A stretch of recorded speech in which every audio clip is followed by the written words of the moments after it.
Fear of future کو capture کرنے کے لیے، کنٹرول کرنے کے لیے، منیمائز کرنے کے لیے ایک ہی طریقہ ہے کہ جب بھی ایسی کوئی سچویشن آئے، جب بھی آپ کے اوپر مستقبل کا خوف حاوی ہو، جب بھی آپ کے اوپر depression who, anxiety who, fear of future کے حوالے سے، ٹھیک ہے، آپ یہ دیکھیں کہ آج آپ 2025 میں ہیں، تو جب 2010 یا 5 تھا، اس وقت جو آپ آج کے بارے میں سوچتے تھے، کیا ویسا ہوا؟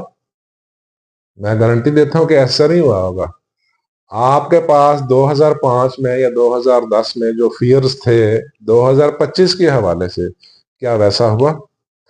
کیا آپ کے روزگار میں کمی آئی؟ کیا آپ کے وسائل میں کمی آئی؟ کیا آپ کی سیلری کم ہوئی؟ کیا آپ کے لیے مسائل بڑھے یا کم ہوئے؟ کیا آپ کے پاس سہولتیں کم ہوئی یا بڑھی ہیں؟ کیا آپ کی زندگی بہتر سے بہترین ہوئی ہے یا بہترین سے بری ہوئی ہے؟ یہ آپ کمپیئر کر لیں، تو آپ کو اس کا آنسر 2 منٹ میں 5 منٹ میں مل جائے گا۔